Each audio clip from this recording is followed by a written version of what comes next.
had a great call. U.S. President Donald Trump said on Wednesday that he had taken calls with Russian President Vladimir Putin and Ukrainian President Volodymyr Zelensky.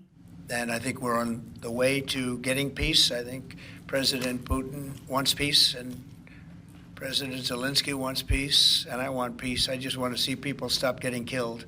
Trump and the Kremlin confirmed that the two leaders plan to meet in person.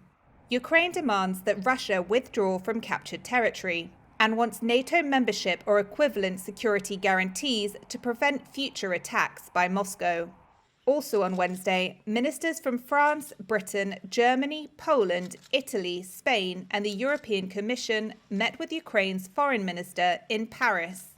In a joint statement, they agreed that Ukraine should be put in a position of strength and that Ukraine and Europe must be part of any negotiations, adding that the European powers were looking forward to discussing the way ahead with their American allies. The statement was released after that meeting was derailed by comments from U.S. Defense Secretary Pete Hegseth that Ukraine cannot expect to return to its pre-2014 borders or join NATO. When Trump was asked by a reporter on Wednesday if he sees Ukraine as, quote, an equal member of this peace process, he said it was an interesting question. I think they have to make peace.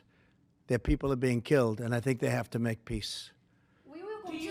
I said that was not a good war to go into, and I think they have to make peace. That's what I think. On Friday, Vice President J.D. Vance and Secretary of State Marco Rubio are set to hold talks about the Ukraine war on the sidelines of a security conference in Munich. Zelensky said he hopes to meet with U.S. representatives at the conference to finalize security and economic agreements. Donald Trump on Wednesday discussed the war in Ukraine in separate phone calls with Russian President Vladimir Putin and Ukrainian President Volodymyr Zelensky. It's the U.S. president's first big step towards diplomacy over a war he has promised to end. In a post on his social media platform after speaking to Putin, Trump said the two leaders had agreed that negotiations should start immediately. Putin and Trump also agreed to meet, the Kremlin said, and Putin invited Trump to visit Moscow. Putin last spoke to a sitting U.S. president in February 2022, a call with Joe Biden shortly before ordering thousands of troops into Ukraine. At the White House on Wednesday, Press Secretary Caroline Leavitt said the Trump administration was committed to ending the war. I myself just spoke to the president about these calls, and he told me to tell all of you they were very good calls, they were very positive, and the administration is wholeheartedly committed to a peace deal to end once and for all the Russia-Ukraine war.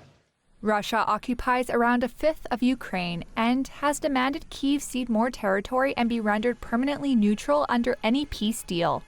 Ukraine demands Russia withdraw from captured territory and says it must receive NATO membership or equivalent security guarantees to prevent Moscow from attacking again. Defense Secretary Pete Hegseth on Wednesday said NATO membership was unrealistic, as was recovering the territory Ukraine had lost. Chasing this illusionary goal will only prolong the war and cause more suffering. Speaking from Kyiv Wednesday, U.S. Treasury Secretary Scott Bessent said a minerals deal between Kyiv and Washington would provide Ukraine with a so-called post-war security shield.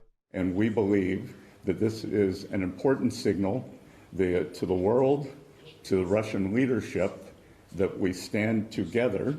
Trump has said he wants $500 billion in rare earth minerals from Ukraine.